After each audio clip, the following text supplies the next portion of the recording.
Hi friends. आज हम बात करेंगे ओस्टियोपोरोसिस के बारे में। ओस्टियोपोरोसिस एक्चुअली ये बोन का एक डिजीज है जहाँ पे हमारा जो हड्डियाँ हैं वो पतला हो जाता है और वीक हो जाती है, क्योंकि वहाँ से कैल्शियम और उसका बोन का प्रोटीन लॉस हो जाता है। अगर हम उसको माइक्रोस्कोप में देखें तो ये जो है ये नॉर्मल बोन है जहाँ पे थोड़ा सा डेंसिटी अच्छा है, बट ये अगर देखेंगे तो ये टूट गया है। सेकंड राइट साइड में जो पिक्चर है, तो ओस्टियोपोरोसिस में क्या होता है, बोन जो है खोखला हो जाती है, जिसके कारण बहुत ज़्यादा टूटने का रिस्क रहता है। तो किन लोगों को रिस्क है ये ओस्टियोपोरोसिस होने का? जैसे हमारा उम्र बढ़ता है, एज बढ़ता है, तो क्या होता है, हमारा बोन से कैल्शियम निकल जाता है। क्यों निकल जाता है?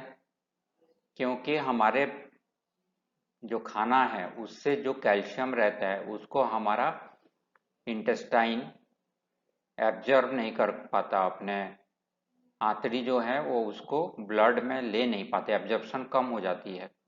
तो ब्लड में एडिक्वेट कैल्शियम लेवल हमेशा से मेंटेन होना चाहिए। अगर मेंटेन नहीं होगा तो हार्ट में एरिथमिया हो सकता है और ब्लीडिंग डिजॉर्डर हो सकता है, इसीलिए वो ज़्यादा इम्पॉर्टेंट है। तो क्या करता है, ब्लड ब्लड निकाल लेता है कैल्शियम अपने स्टोर से, जहाँ पे बोन में स्टोर होके रहता है।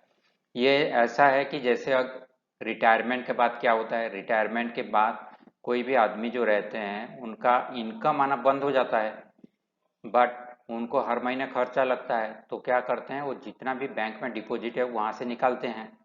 अगर डिपॉजिट बहुत ज़्यादा अच्छा है तो ज़्यादा लंबे समय तक चल सकते हैं।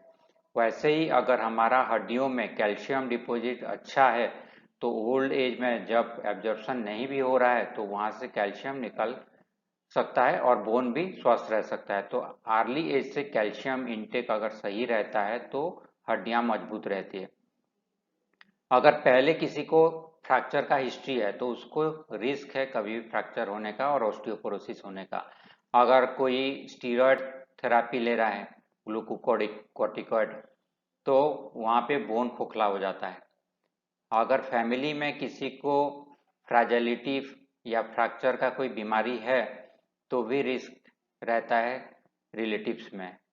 अगर किसी का आइडियल बॉडी वेट से कम बॉडी वेट है तो उसको रिस्क है। क्यों? क्योंकि हमारा जो स्केलेटन है वो बॉडी वेट का इम्पोर्टेंट हिस्सा है। हमारा जो वेट होता है अपने हड्डियों, मांसपेशियों, फैट और स्किन से होता है। तो अगर किसी को वजन कम है, इसका मतलब है उसका स्केलेटन भी वीक है। जो स्मोक करते हैं या अल्कोहल कंज्यूम करते हैं उनको ओस्टियोपोरोसिस होने का चांस ज़्यादा है। कोई मेडिकल कंडीशन है, कोई बीमारी है, जैसे डायबिटीज़ हो गया, डायबिटीज़ में अपना जो आंतड़ी है वो कोई भी चीज़ को अच्छे से एब्जॉर्ब नहीं कर पाता, तो उनको डेफिशिएंसी रहता ही है। और थायराइड है, थायराइड पेशेंट में, या किसी को इन्फ्लेमेटरी डिजीज होती है जो बावल में होती है या इंटेस्टाइन में, वो एब्जॉर्ब नहीं कर पाते, या एसिडिटी या गैस्ट्राइटिस, ऐसे कंडीशन में कोई कुछ भी खाते हैं तो बॉडी एब्जॉर्ब नहीं कर पाता, तो वहाँ पे ओस्टियोपोरोसिस होने का रिस्क रहता है। जैसे ओस्टियोपोरोसिस होता है, यूजुअली हमारा हाइट बढ़ता है 35 ईयर तक, फिर धीरे धीरे बोन वीक होना शुरू होता है, तो हमारा हाइट कम होना शुरू होता है और स्पाइन झुकना शुरू हो जाता है। जैसे उम्र के साथ साथ अगर आप देखेंगे तो बहुत सारे जो 70-75 ईयर्स के होते हैं लाठी पकड़ के चलना पड़ता है, क्योंकि उनके बोन खोखले हो गए हैं और मांसपेशियां उसमें प्रेशर डालता है और बोन जो है कोलैप्स हो जाती है प्रेशर के कारण। ये स्पाइन है अपना, रीढ़ की हड्डी को अगर थोड़ा सा टुकड़ा लेके अगर माइक्रोस्कोप में देखेंगे तो ये नॉर्मल बोन मैट्रिक्स है, ऐसे डेंस होना चाहिए, बट ये खोखला हो जाता है स्पॉन्ज जैसे।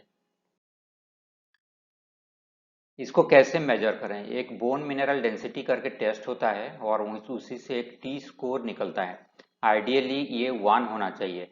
अगर टी स्कोर जितना कम हो रहा है, 0, -1, -2, -3, ओस्टियोपोरोसिस और फ्रैक्चर होने का रिस्क उतना ज़्यादा बढ़ता जाता है। वैसे ही उम्र जैसे बढ़ती जाती है वैसे ही फ्रैक्चर और ओस्टियोपोरोसिस होने का रिस्क बढ़ता जाता है।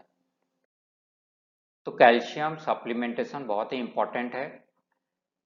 और हमारे डाइट में कैल्शियम इंटेक का भी बहुत इम्पोर्टेंट रोल है। आइडियली कितना कैल्शियम लेना चाहिए? अगर एक बच्चा है 1 से 10 साल के बीच में, तो 800 मिलीग्राम प्रति रोज उसको चाहिए होता है कैल्शियम। अगर एडल्ट मेल या फीमेल हैं तो 1000 मिलीग्राम पर डे चाहिए होता है।